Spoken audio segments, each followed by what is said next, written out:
Welcome to the Tuesday Review. I'm Nathan, as always, joined by James, Callum, and Alum in the studio. How you going, boys? Not bad. Not bad. Can you hear me? I can hear you. Oh, good. We're testing a new mic. Right. Yeah, we got some First extra order of equipment. business. Happy birthday to James. Yay. Yay. Woo. As of this recording, not every single week. Take Alright. it off. Don't give him a big head. A Sprite Every Tuesday is my 33? birthday. Take it off. 33? Yeah, my Jesus year. Yeah, Excellent. that's it. Yeah. Or the year where a hobbit becomes an adult. Ah, yes. Yeah. Ah, very good. So James is finally an adult now. Yeah. I mean, not quite. Mr. Frodo, Mr. Frodo. Okay, so I wish I would live to... What do they live to? They, on average, they make it past 100, but Yeah. not much past. But Bilbo was like 111 at the time and then got even older. He got Yeah, you know, but the because ring- he had the ring- He had the yeah, ring. the Yeah. ring. He lasted longer than normal. Yeah.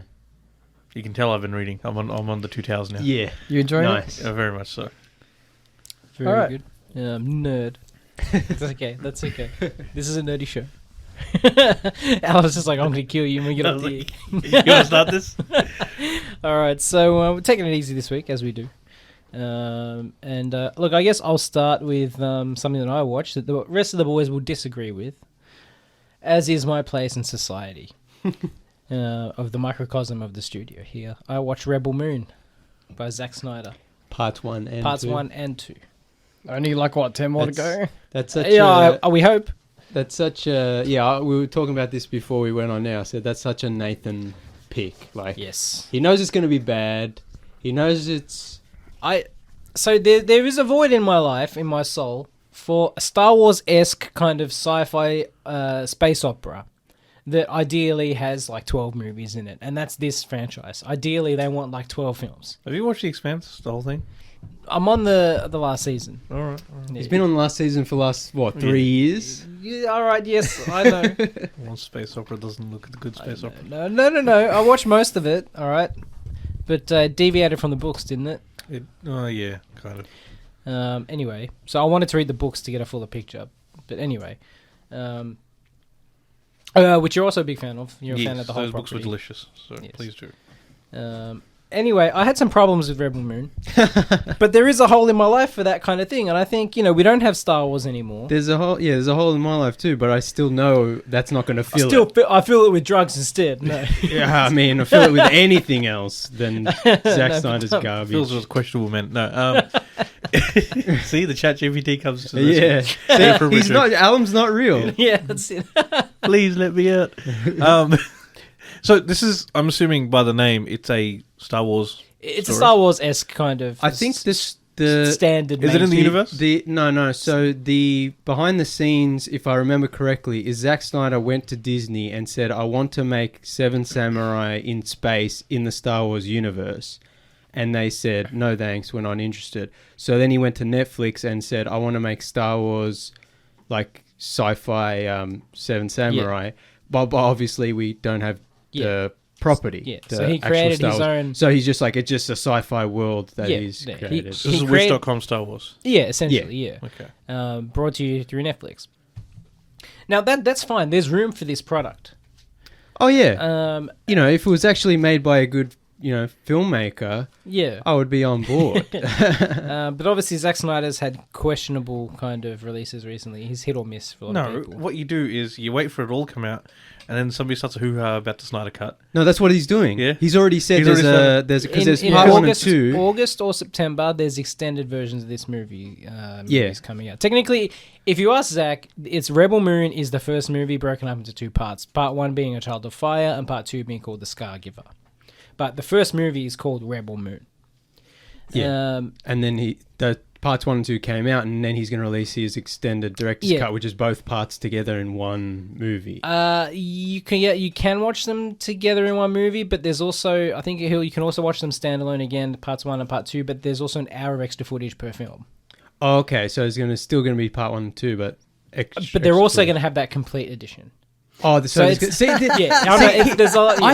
we had this discussion when the Snyder Cut came out, and I'm like, I hate that a bunch of nerds on the internet who didn't really care were all of a sudden like, release the Snyder Cut, and now he's made that his His life's his gone. life's His director's gold. trademark. And Netflix is like using it as their business now, and I'm just like, this is so sad. This is why I hate movies. Kind of popular sci-fi movies and stuff. They're Anyway, just garbage. Going to my problems with Rebel Moon, parts 1 and 2, the problems are the exact same, right? Because it's one movie, they've just split in the middle. I'll start with the pros first. It's fun, it's visually interesting, and it has a good cast. They're the pros. The cons are a weird... Before we get to the story problems, there's a very weird, inconsistent fisheye focus in this movie. Because Zack Snyder was the cinematographer. He was the DP. And I haven't seen Army of the Dead. That didn't have the same problem, I But don't think. no, but I have seen... I know he did the cinematography of that. And Yeah. the parts I have seen of Army of the Dead look like garbage. Yeah. Like, he's not... Yeah, but Yeah. it wasn't in all scenes, and that's what threw me. If it was in all scenes, I go, oh, whatever, director's vision. But it wasn't in every scene. But the scenes it was in, like you're on the set, yeah. I want to see some visual detail, but instead everything's kind of fisheye and Soft, blurry yeah. and soft, except for the middle focus that he wants you looking at. Yeah. I didn't like it. I hated it. He- I hated the fisheye focus, but it wasn't consistent. Yeah, I don't know why. I think I because just have questions. he's just doing whatever he wants, scene to scene. Like, there's no... It's weird because his first few movies is, like, more coherent and actually pretty decent. And visually, he's used to be a pretty, cool, like... Yeah. His visuals were cool. But now it's just, like, everything's bad. The writing, the Well- directing, the cinematography, the music. It's just, like...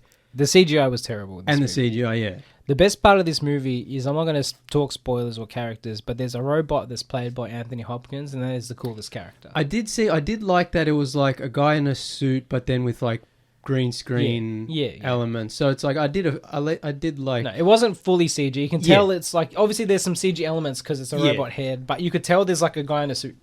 yeah, and- it yeah. felt better than some of the other CGI. But like, as far as the characters go, he's by far the coolest character.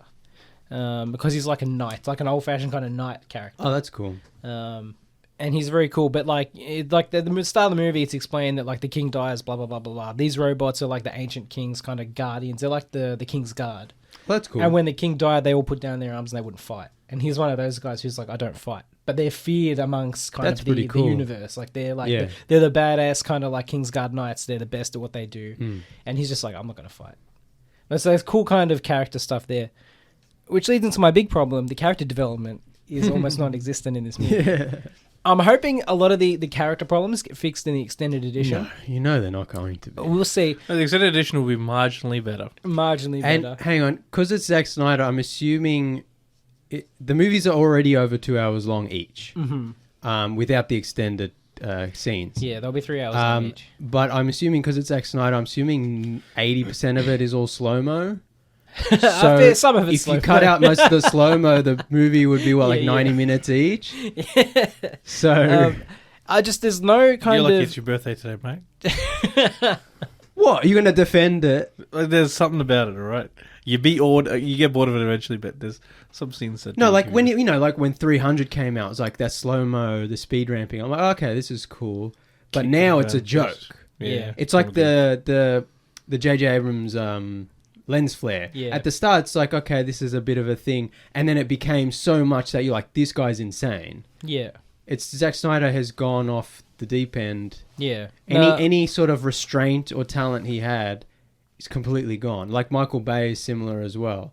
He's always been over the top and like showy. I'll pay that.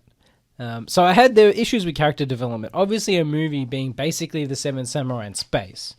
It's kind of just like you expect character relationship building, you expect banter, you expect kind of to have a backstory on these characters. But you don't. Like, the movie basically consists of, like, the characters going from place to place to place, and they're kind of referencing the fact that they have a really good relationship with each other, but you never see it. And I'm like, it's very lazy. Like, you see these characters traveling, but you don't see any character. Like, there's no dialogue between the characters. It's all just kind of event. Yeah, and again, it wouldn't be so bad if he was just making a 90-minute action movie where he's just like, all right, we got a team and we're going to shoot some laser guns and that end.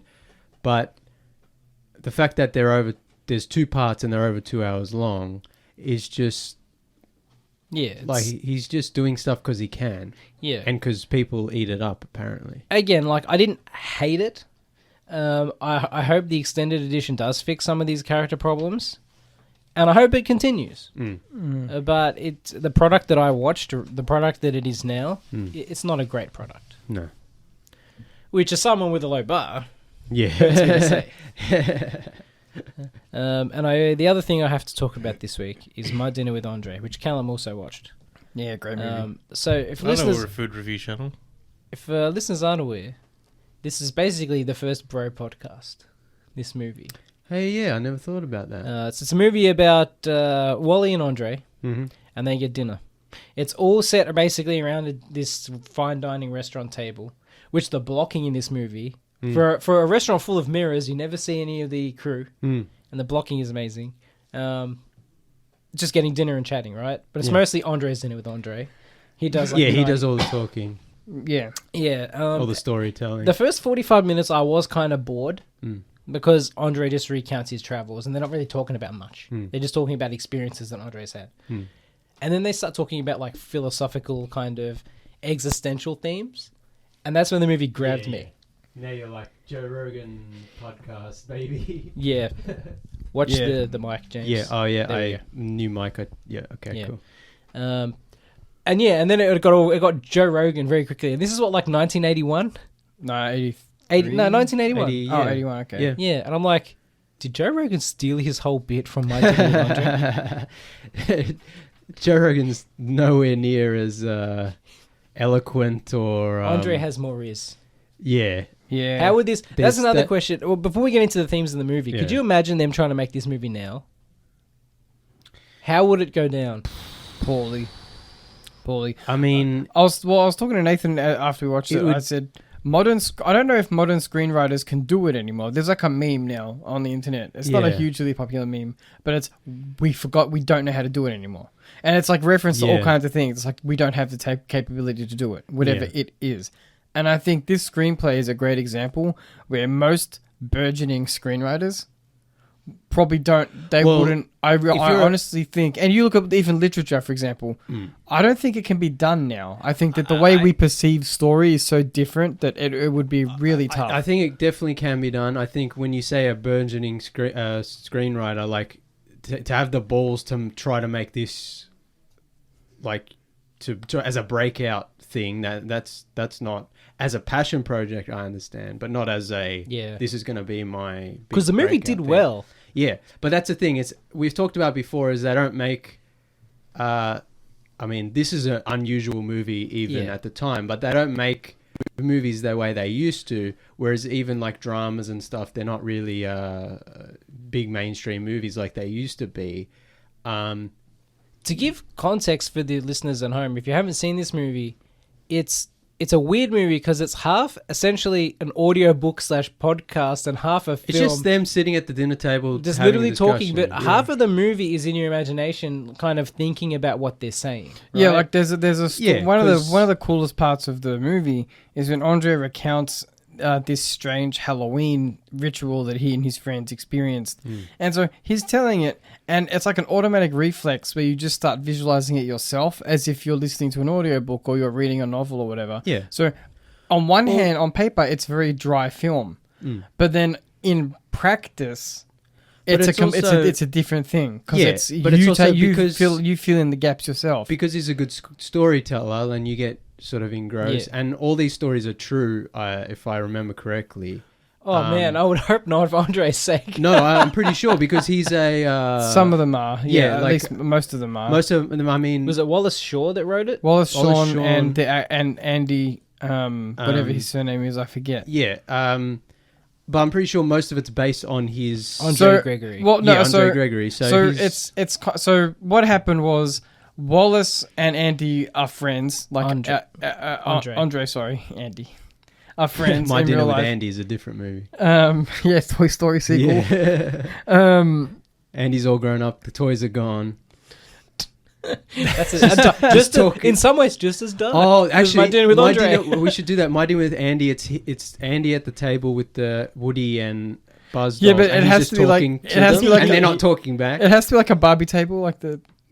Oh, with the, Like the toys, teacups. with fake, with fake. I am Mrs. like a plastic Nesbit. steak he's cutting. Yeah. So according to Sorry, the can I just say that bit in Toy Story where he loses the arm and he's like, I am Mrs. Nesbit? Yeah. Funniest thing in the world. according to the trivia and like I did some research into the film.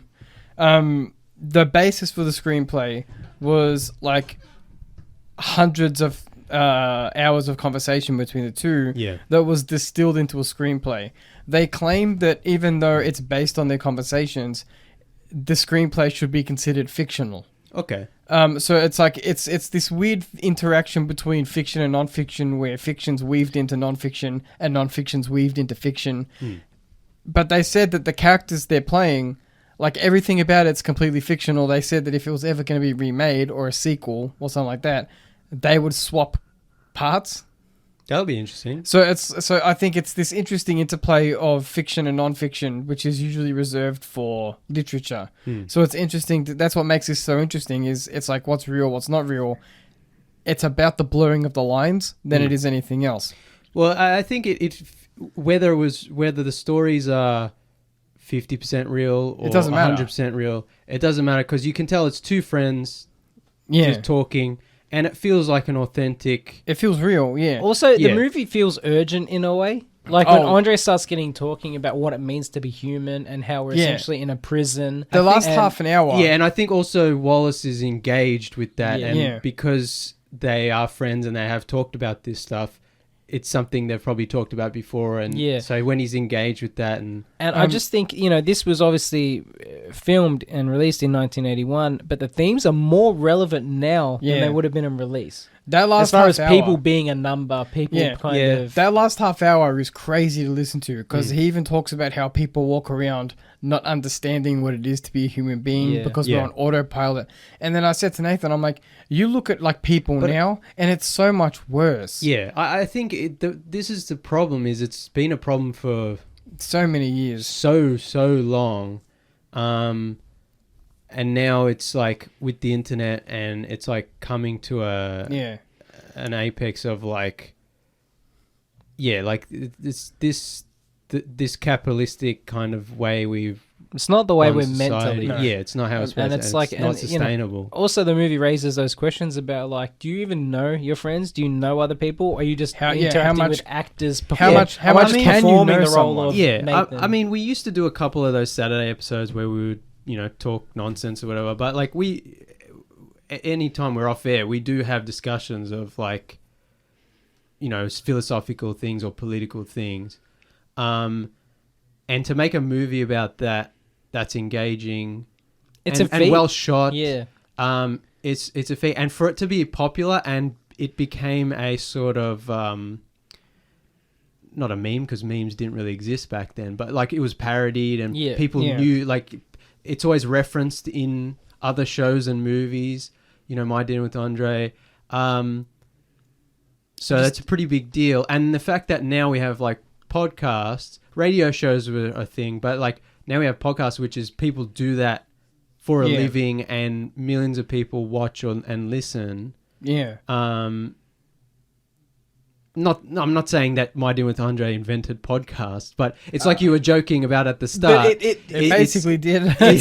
Almost the first concept of that type in a way in mainstream the first video media to do podcast. well. If you go to see this, it's the first time someone's paying to go watch two people talk about philosophy and their history. When did Howard Stern start?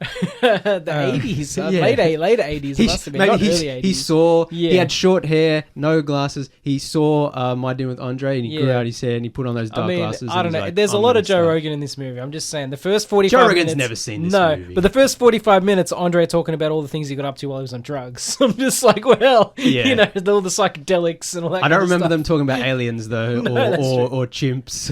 No, but we can do that in the studio. I said to Nathan, it's the funniest thing. My Dinner with the Tuesday review. Oh, no. My Dinner with Alan Deep. The AI bot. Yeah. The last like 45 minutes of that film shooketh me. I thought it was very effective. I said to Nathan that it's strange because I felt similar feelings to how I felt after watching The Maiden, but it was just two people sitting in a restaurant talking. That's interesting because The Maiden is like all vibes and like no dialogue, and My Dean with Andre is like all dialogue. Yeah, but it evoked the same. The the same emotional reaction. existential vibes. You Yeah. know, so that's I loved it. Interesting. Yeah. I And don't at know. least this one I can watch whenever I want. You know, are you listening, Graham Oh Foy? yeah, the Maiden producers. Yeah. You can't keep So- it from me forever. I don't know. The movie goes on to say that we should leave our comfort zones, but I need my electric blanket. Yeah, It says, 100%. don't have your electric blanket. Live without it. I'm like, no, man. We need our lives It's are a hard cold, enough. Yeah, it's a cold. Life is hard enough. I need my damn electric blanket. It's very cold outside, both literally and figuratively. It's very cold. Anyway, I've rambled enough. Callum, do you have anything for the class? I've got a couple. I watched Moonfall. The Now that's a Great Nathan movie. pick. Great movie. Oh, it's on Blu-ray. Great movie. I bought that on Blu-ray when it came out. Yeah. I'm not That ashamed. makes sense. I I was am like, who- why is I am Callum who doing I a am. Nathan pick? I am who I am. Fight me. Yeah, no. It was Rebel Moon, Moonfall, two garbage CGI garbage movies. All right, It- mate. The moon is hollow, and this moon landing was look, faked. look. You All heard it the- here first. No, they had the pictures. Didn't you see the pictures recently? So of the the best- Moonlander? yeah. The best part of this film is the start when that uni guy is trying to convince people that the moon is off its axis and he's got the printouts. I love that stuff. The movie would have been so much stronger if it was just about a guy trying to convince people that there was something wrong with the moon. The problem with this film is that it's very, very hard sci-fi. So what happens is... Wait, what? It is? Yes. So what happens is at this, like half of the movie, like half to just under 3/4 of the film is your standard apocalypse film. Yeah. Where it's like, oh, you know, we need that one astronaut who everyone thought he was crazy. He's the only one who can save us. And so anyway, you know, long story short, they get the crew together, they go up into space, and then spoilers for Moonfall, but I have to spoil it to explain why I didn't particularly like it. It The turns moon out doesn't fall. it does. No, it but- does. It does, but it's because essentially an AI intelligence who lives in the moon, which was created by the forefathers of mankind, got Amazing. loose and decided to kill mankind. So the astronaut guy, who everyone thought was crazy, he goes into like an alien temple thing and then gets a download about the secret history of mankind, and he knows how to control the spaceships in the moon.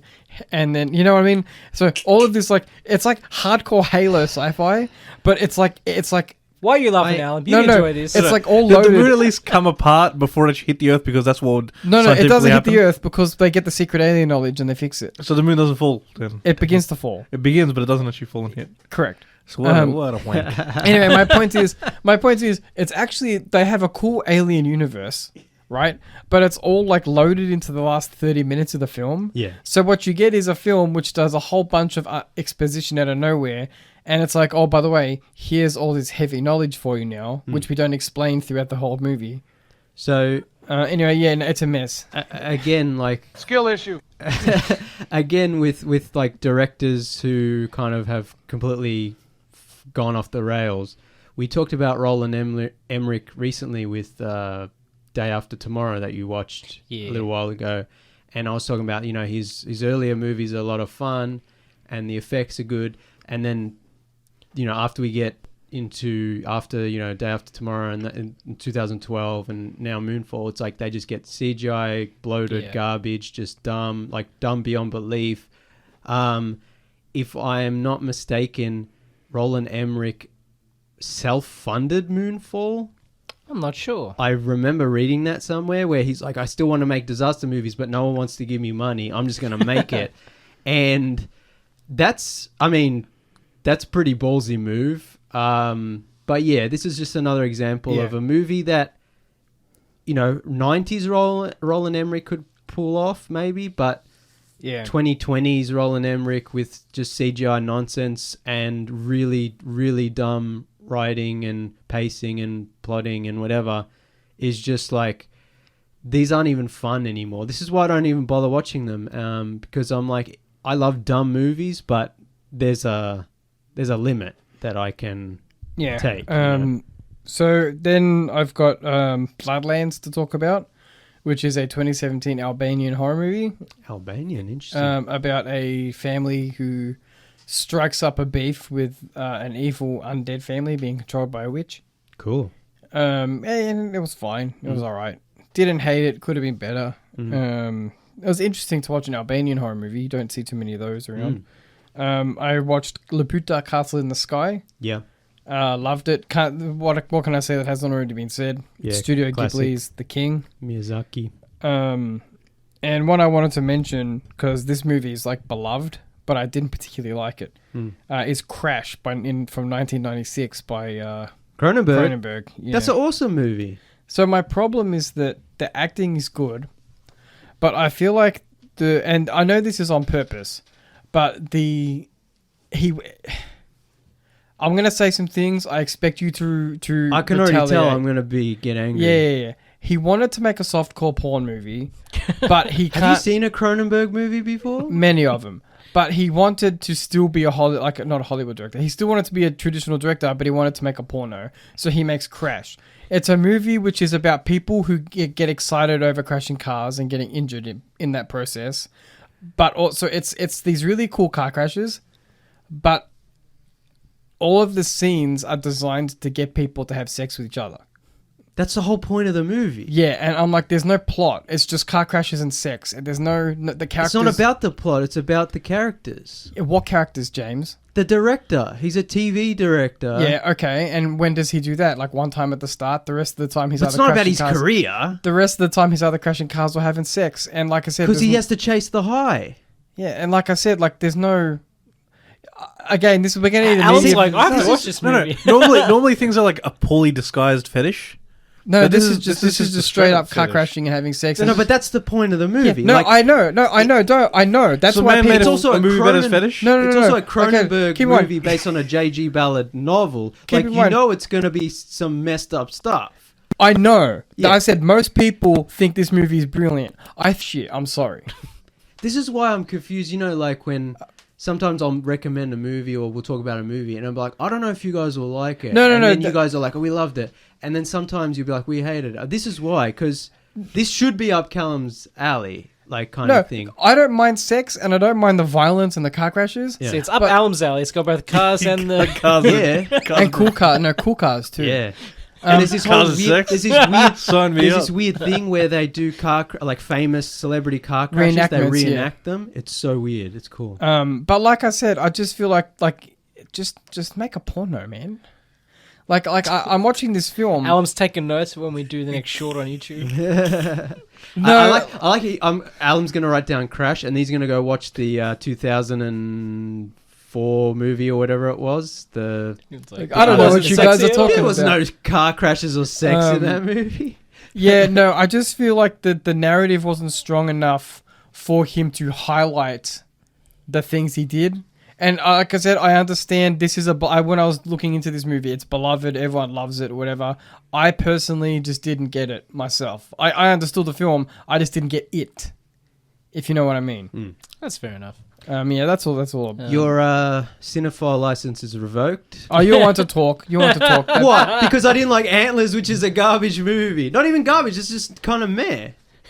And you're comparing Antlers to freaking Crash. No, David Cronenberg. All right, Alright, nerds, alright. calm it down. We're All going to go to a very quick break. And Fast we'll be and back Furious right over after there. this. You're back on the controlled chaos that is the Tuesday review. Control? What control? Yeah, okay, maybe not so. Uncontrolled chaos in the studio. Luckily, we're on a 7-second delay live on the air, everybody. No. Yes. No, there has been no dumped audio for Not anyone yet. listening at home. Yep. Not yet. But That's we still were fine. discussing making a car porno. Yeah, but that was during the ad break. Yeah. Logistically, it's difficult. Oh, wait. Oh, no. I was going to say, I've got a movie to recommend Callum where a lady has relations with a car. It's a French movie, Titane. Yeah. Titane. Is that one of those things about the people where they fall in love with inanimate objects? No. Because there was that like documentary There series is that about like a documentary, guy wanted yeah. to marry the Eiffel Tower and stuff. Yeah. And there's that lady who married a bridge. Yeah. Yeah. That's a thing. That's a thing. See, no, like that obviously gets some recognition, but like people are always hating on people, like especially in Japan, marrying a 3DS or something. Oh, And, like, yeah. 3DS has got like a little waifu, and I'm like, I Did understand. you hear about at that guy who can no longer talk to his digital wife? Like the least. she firmware followed a update? restraining order. No, the firmware update. She gained sentience. She's like, I don't like this guy. Please help me. Alan's the dream- AI, so that's the dream I'm living for. for him to get an AI waifu, it makes Gaining sense. sentience and then leaving See, this. if Alan takes up a restraining order against us, the show would have to stop because he's part of the station. Yeah, We just I wouldn't be able to exist come here. here, right? I don't know how that works. The custody arrangement or Yeah. I don't know. The- Anyway. He's uploading me to the order. internet. Yeah, that's I wreak havoc. so we just everywhere. can't use the internet anymore. I was like, hey, I'm over here. Anyway, what have you been watching lately, Alan? I decided to delve into the Three Body Problem, the television series based on the books. I've read the first book. Have you? Yes. How have you found it? I liked it. Obviously, anytime you're reading an English translation of a novel, Another language. not in another language, especially a Chinese novel, Hmm. there's always some issues and like cultural kind of it's the cultural context of literature in China, especially. I guess when the book was released, it's very difficult. You have to deal with the censors, and there's all kinds of issues, regarding what is appropriate for general consumption. And there's a little bit of that in this book, and it's like, I'd like to know kind of how some of the context is in the Chinese version based on the English translation or the Western translation. Because I find it, at least the book, kind of skirts a bit of an anti-communist party kind of lens, but that could just be, maybe interpreted for the Western market.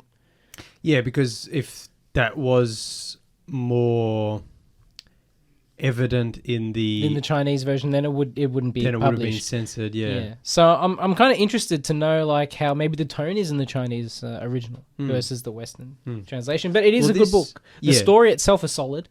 Well, this TV series version on Netflix is a Western adaptation of the book, which is originally Chinese novel. So even the adaptation in terms of television would... Adaptation is also a lot more... This Netflix adaptation is also a lot more global.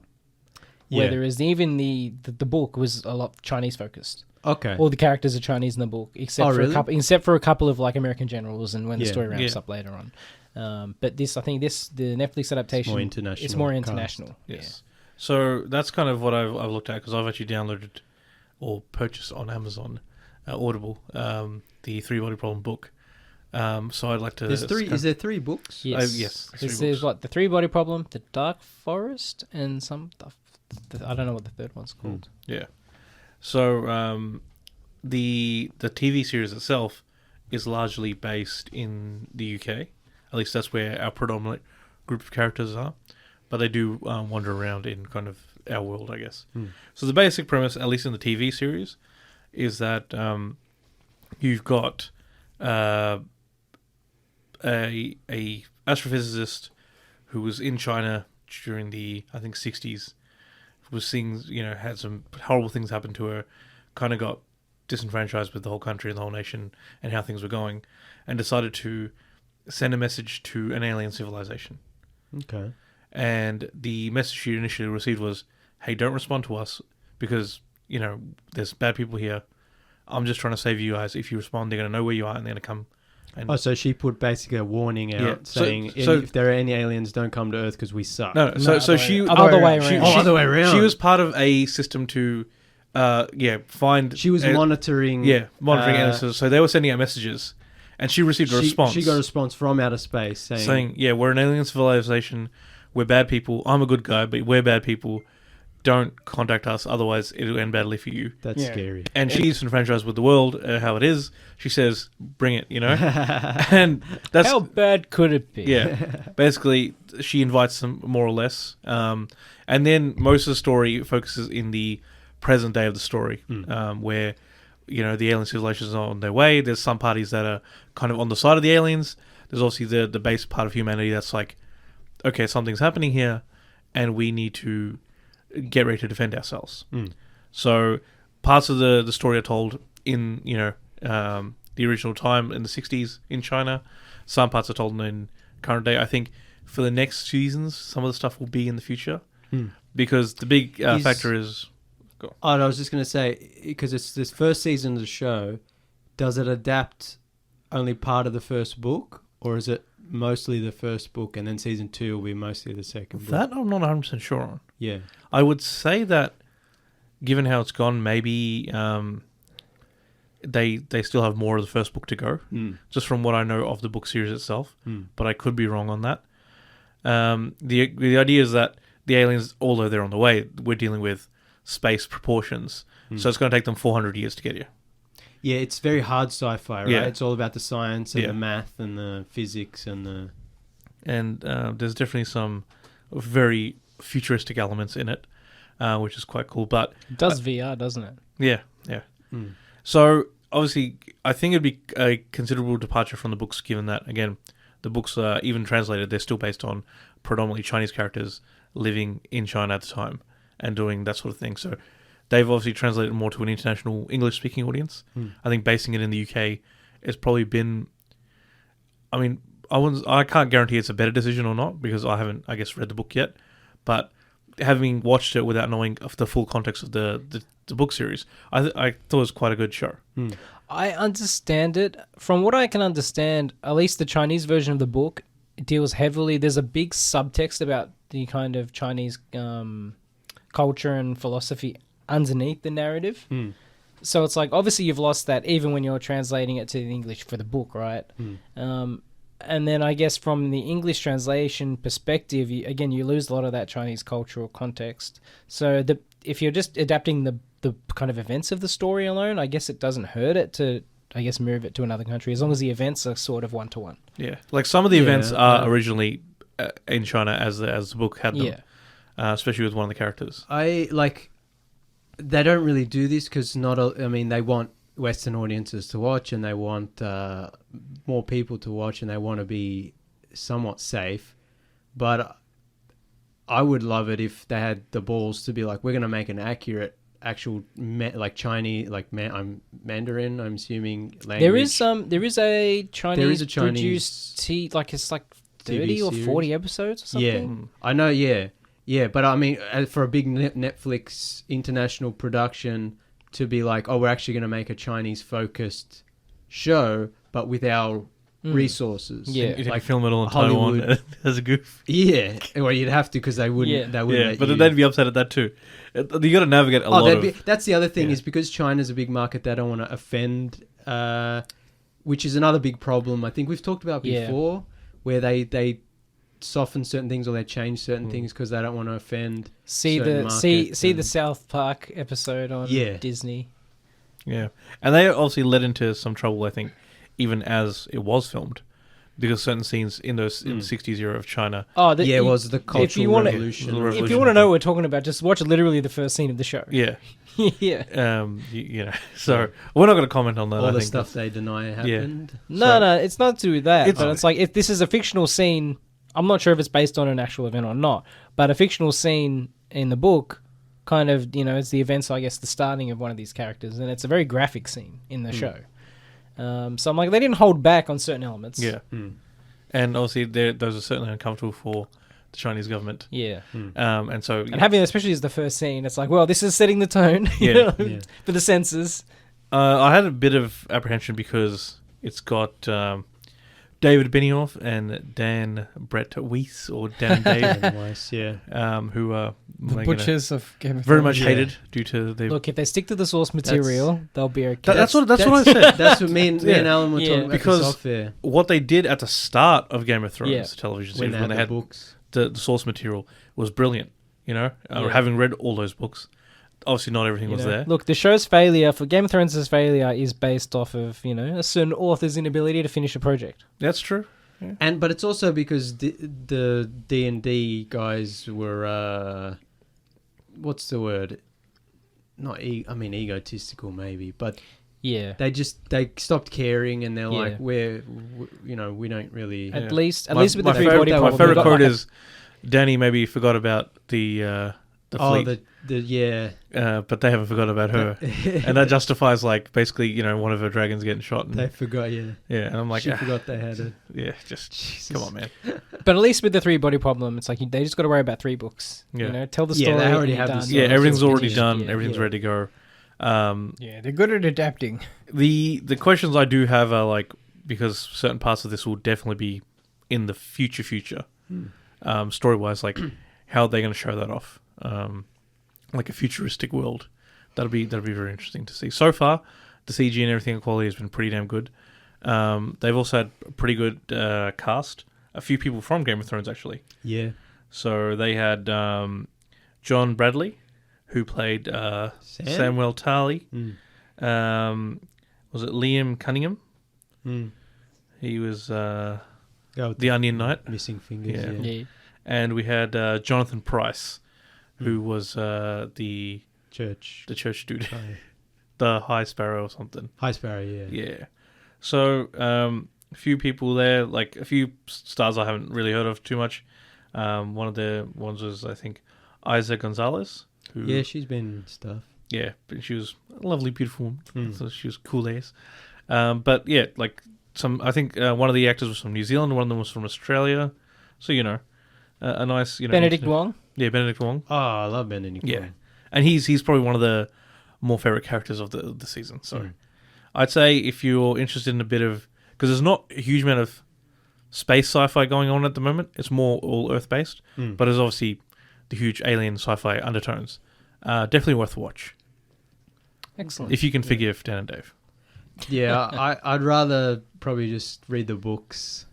That is an option. Yeah. I think, given what I've read now of basing stuff, I think it'd be a great experience to watch the show and read the books, because that would be very different. Yeah. You'll probably get a good different kind of. A lot of the milestone events will be the same, but obviously you're getting a much different experience because one is very culturally Chinese and one is not. So Maybe it's like you've got that. I'll learn Mandarin and then read the original novel, and then in Mandarin, and then read the English translation, and then watch the TV show. and watch TV show, and then compare them and make We'll have a whiteboard set up in the studio. You can write the changes down as you notice. make one of those YouTube comparison videos, but actually That'll take us about 10 years, so please subscribe and wait.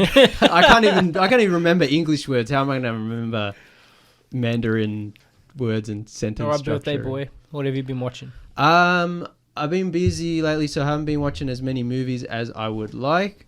I think I was talking about the other week how I've been, because it's easier to watch just an hour of a show every day or two. I did finish Shogun, which is very, very good. I highly recommend it. Have you read the book? No. But it's definitely worth checking out. It's a very good show.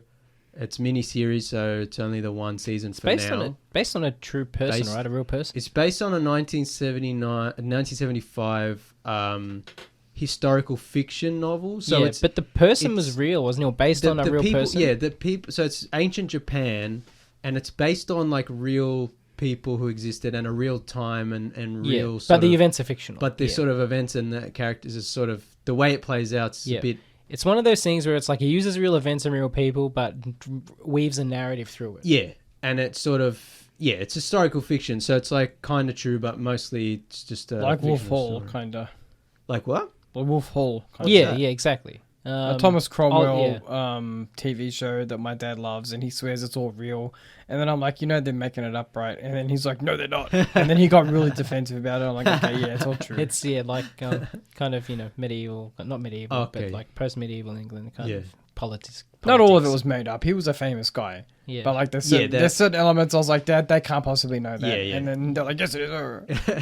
This one's got a 99% on Rotten Tomatoes. Yeah, it is really good. So I highly recommend watching it. It's on Disney Plus here in Australia. It's only 10 episodes.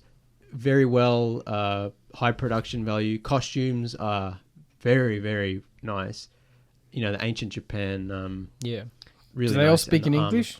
No, so they no. So they do this thing where it's actual Japanese actors speaking Japanese, and then there's I won't call him the main character, but he's one of the central characters, is an English sailor who crashes and ends up in Japan. He's one of the first white men to be in Japan. No one's really settled there except for the Portuguese, who are doing shifty stuff down there. They're just teaching them about bread. That's all they're doing. In the They didn't have a great time, man. Watch Silence by Scorsese. Yeah. Oh yeah, if you like Silence, you'll love Shogun. There's all that religious thing where the Portuguese are trying to bring. They're like, you want some bread, and they're like, oh, we can coat stuff in this breadcrumb and then fry it. It's delicious. And yeah, but you got to take Jesus too, and they're like, die.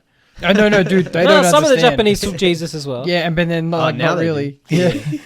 There's this whole thing. You got to watch Silence. Yeah, Silence is a great movie.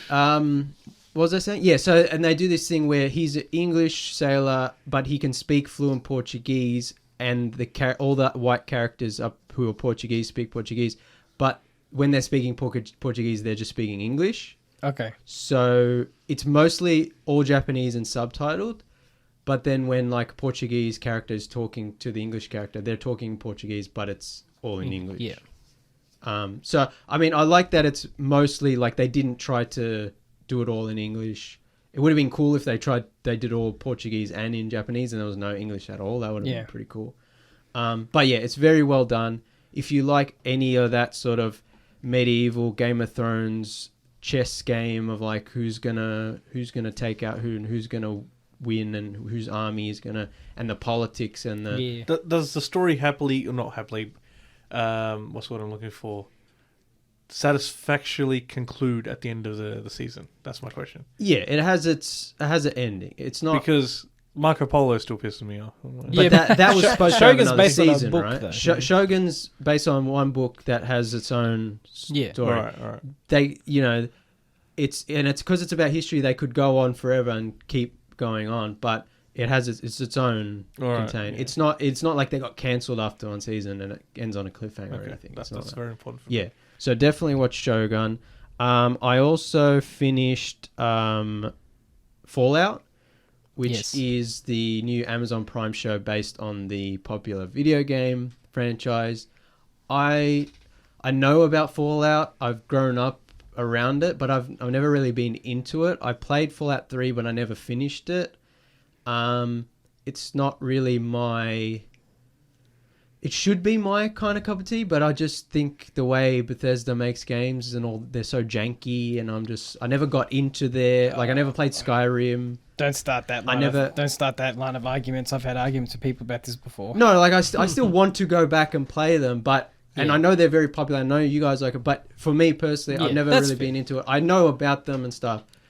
So not being a super mega fan, just watching the show, I really, really enjoyed it. Yeah, probably the best way to approach it. But I could also tell that it felt accurate, and the things I did know about the games, I found them in the show. And from what I can tell, what I've heard online, people are happy with it because it is quite accurate. Yeah. So I think it's good, even for someone... It was too accurate in a point. They got told not to do certain things in the show because they were going to do them in the next video game.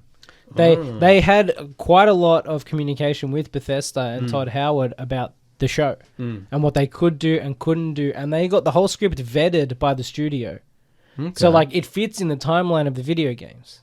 Yeah. Like there's actually like a timeline. It's like a canon story. Yeah, it's set in canon. Yeah, I've heard people getting angry that it's not 100% accurate and it messes with the timeline. Okay, whatever. yeah. So, but I'm like, personally, and then Todd Howard comes out and says, "No, it's accurate because we say it's accurate." But like, deal with it. Even if it wasn't, I'm like, I can tell they respect the property and they know it. So even if it's a bit different, I'm like, it just takes place in its own. No, I think they were. It doesn't have to fit into the games. It's based on the game. It is very accurate, and they had a lot of communication with the actual people that make the game to make it accurate. Yeah. They were very lucky that Jonathan. We're very lucky that I think Jonathan Nolan was the person behind it. And sometimes you get these kinds of adaptations, and people say, "Oh, I love this franchise," but it's only like surface level. We're lucky that with a property like Fallout, or God forbid they ever make the Elder Scrolls TV show or anything like that, the person who needs to make it has to be like a tragic for it. And apparently that's what we got. So yeah. But we've they always say, "Oh, I'm a big fan," and then the show or movie comes out, and it's like, what? And then you're Henry Cavill and The Witcher making everyone uncomfortable with just how much of a fan you are. Yeah, no, but I'm saying it's like usually it's like the showrunner or the director or the creator is like, "I'm a huge fan," and then the movie comes out, and you're like, "No, you don't know what you're doing here." Turns out that like he lives and breathes Fallout. Yeah, so I mean, even if you've never heard of the games or played the games, I recommend watching it if you like any sort of post-apocalyptic or sci-fi. It's also very funny. I think it does humor very well. The casting's really good. I really like the characters. The Walton Goggins as the Ghoul. Does he not look like Wade as Deadpool? Or, a little bit. Ryan Reynolds? Similar. A little bit, but that's how the design of the ghouls are anyway. Yeah. Like they're all burnt. They're like I'm not hating this. Melted flesh. When I saw the Ghoul, I'm like, wait, Ryan Reynolds is in this? And I was like, no. It's not, but it looks so much like when he's all yeah. That's by cancer-y design. from A little bit, being yeah. That's how they look. Yeah. Deadpool's more like got that cancerous, The ball sack like, face, yeah. Yeah. wrinkly, whereas the ghoul is like this melted, and then with the no nose and the But yeah, he's really cool. Like, yeah, it's a good show. I really enjoyed it. Is Matt here, or do we have to finish? No, there's no one here. All right, yet. I'll go one more thing and then we'll finish up. A couple of weeks ago, I think I mentioned I was watching Ripley, the Yes. Was it good? Netflix show. I enjoyed it. I think it's good. I think you guys will like it. But after it finished, I was like, I think the 1999 movie with Matt Damon is better. Really? Yes, I think even though the Netflix version, it looks really cool. It's like black and white. Andrew Scott is a phenomenal actor, and the rest of the cast is good. And I'm assuming, I haven't read the book, but I'm assuming it's quite accurate because considering it's like an 8 to 10 episode series based on the Talented Mr. Ripley book. So I assume it's quite accurate. That this is also a show it's the story set mostly in Italy, and most of the characters speak Italian, and even the American characters, they speak with the yeah, we finally get to use that one. Ba-ba-da-boop-ba. Peter, just because you have a mustache doesn't mean you can speak Italian. Ba-ba-da-ba-ba. Yeah, and then like the American characters learn Italian so they can speak with the locals So and like, stuff. buongiorno. Buongiorno. Dominic the Coco. One more time? One more time. I love that movie. Yeah, so I like that part. It's accurate. I like the set design and the locations and the costume design. It's all like authentic early 60s. It feels very authentic. Like I said, the cast is great. Andrew Scott is great as Ripley. He's a great actor. But after 10 episodes, I was like, I don't know, like pacing wise, I wasn't 100% sure if it was, even if it's accurate to the book. Maybe when you're reading a book, it's different from watching a show. Like the pacing wasn't. Also, all the characters seem to be on the same wavelength of energy and sort of like the way they talk, and everyone's like mistrusting each other. And I'm like, I didn't believe these people were friends at one point. I didn't believe, like, they're all always, everyone's sketchy and everyone's speaking at the same tone. And Ripley, who's supposed to be a con man who's tricking people, he's not very charismatic in this interpretation. So it's kind of confusing as to why people put up with him or why he can get away with what he can. Interesting. I think the 99 movie version is better. It's just, you can understand why these people are friends. You can understand, like there's energy between the characters. Like everyone's got their own sort of thing, and the beautiful sort of the Italian Riviera, because it's in color. It's like, and it's just more luxurious, and that's interesting. And because it's a movie, it's like a thriller. It's like tighter, and it's like, I would have thought you would be the opposite. That's what I thought when I started watching it. I'm like, this is going to be the up my alley. Black and white. It's a series. Yeah, it can take its time. And as someone who's not really a big Matt Damon fan, I really like Talented Mr. Ripley. Oh, fair enough. I then watched Purple Noon, which is the first adaptation of the book that came out in 1960. It's a French movie adaptation. And I'd been meaning to watch that for years, and I thought, well, I might as well now, since get rid of all the Talented Mr. Ripley adaptations. And I like that. I enjoyed that too, because it's just, I feel like this story works better when it's a tighter sort of thriller. Fair. And it's like he's going to get away with the con, and he's like tricking people. And it's like, whereas the 10 episode series, dragged out too much fat. And the way the characters interact, and they're all like at each other's throats. I'm like, I don't think it really worked. Interesting. So wasn't the best show, but it's worth watching. I think a lot of people will like it. I think it's enjoyable. Very good. Yeah. We're all out of time tonight. Thanks for listening, everyone. Thanks for joining us. Thanks for joining us. Joining me, boys. We turned Alum off. His AI is... Yeah, we had to turn the Alum bot off. Yep. Needed a reset. No, we just had to send him to the other studio electronically. Oh, yeah. We switched to the other studio. He helps with all the shows. Yeah, that's it. AI has to run. That's it.